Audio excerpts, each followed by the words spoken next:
여러분 안녕하십니까? 합격단이 벌써 6주차 들어갑니다. 오늘은 그래도 조금 가벼운 건축법 들어갑니다.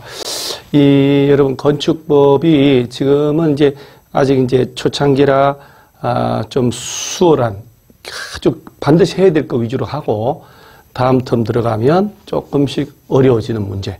그래서 지금 하는 이 건축법 내용은 여러분들이 반드시 몇 번씩 반복해서 복습을 해놓은 대수선인데, 여러분 제가 볼 때 뭐 20년 넘게 강의를 했지만 건축법에서요, 여러분은 참 건축법은 좀 극단적인 것 같아요. 우리가 거의 배운 데서 나오면 다 맞춰요.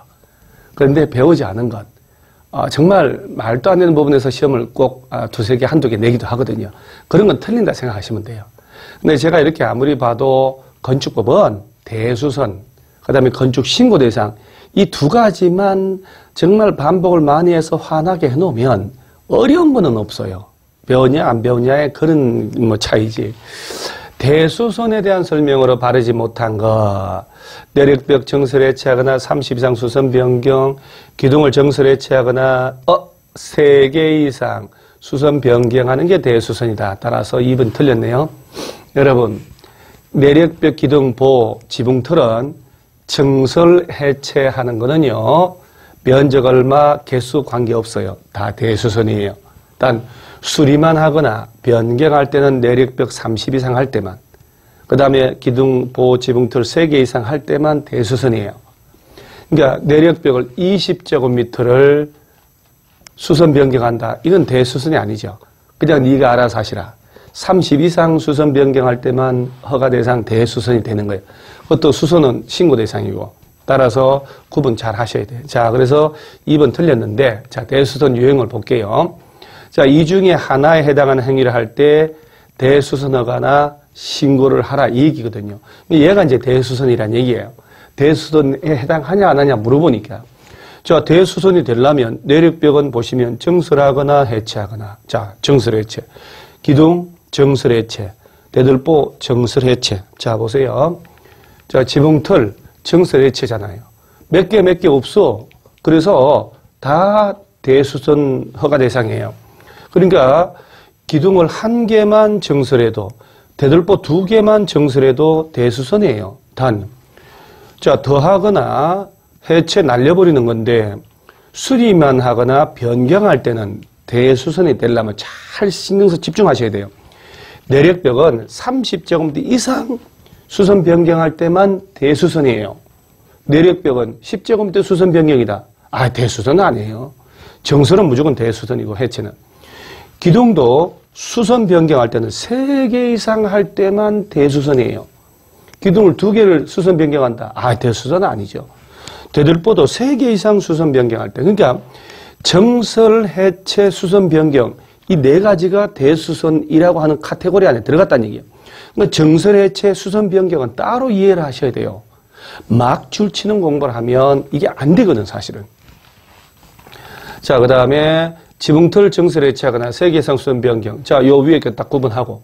그런데 방화벽, 방화구에 의리한 바닥이나 벽이 나온다.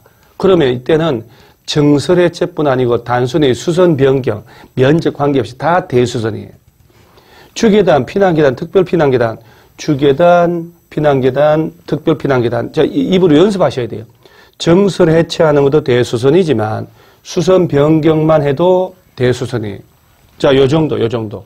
그래서 나머지는 지금은 안 해도 그래서 요거 16번은 제가 이제 평소 수업 시간 아직 안 한 건데, 건축법에 전면 적용 받냐, 일부 빼냐, 그걸 물어보는 거거든요.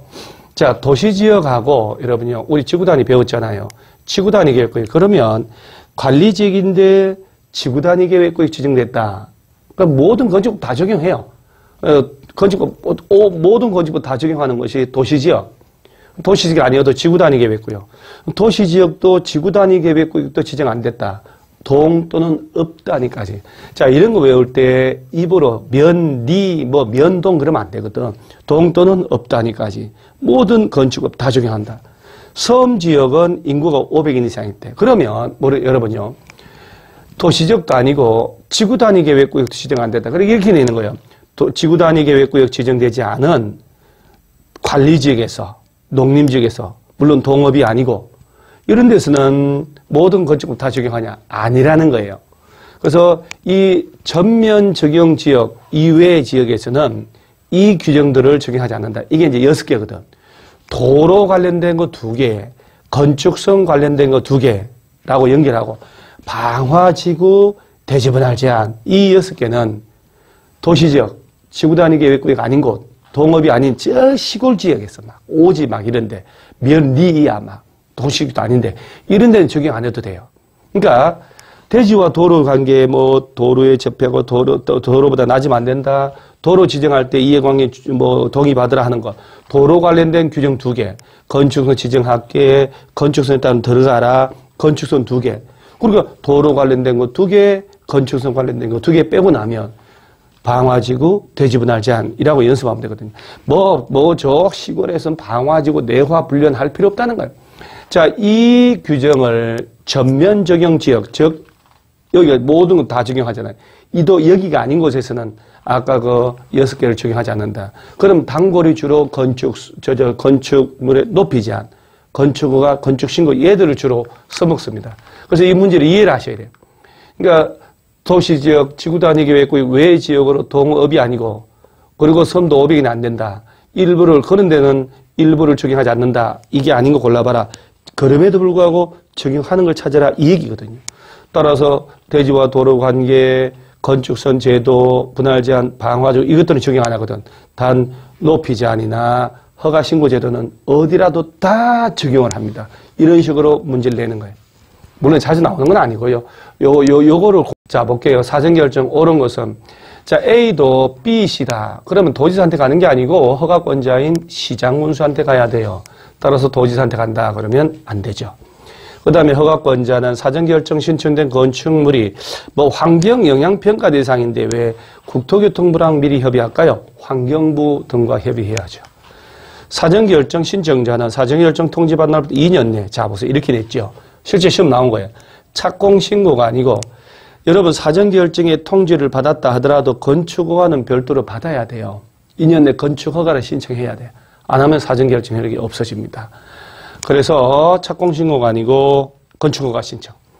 그 다음에 사전결정 신청사항에는 내가 법적으로 허용되는 건축물인지 이것저것 고려해서 얼마나 크게 지을 수 있는지 그 다음에 건축허가 받기 위해서 신청자가 고려할 사항이 어떤 건지 포함될 수 있다는 것. 이게 맞는 말이죠. 건축위원회 심의 교통영향평가서 검토를 동시에 자 여러분 신청할 수 없다. 이런 식의 공법 문제에서 나오면 없다, 안 된다 나오잖아요. 그러면 아예 조문이 없으면 돼요. 그러니까 같이 신청할 수 있다는 조문이 있기 때문에 없다라고 만들어서 틀리게 냈을 거라는 거예요. 이런 질문 나오면 모르는 내용도 거의 대부분 틀린 겁니다. 그래서 정답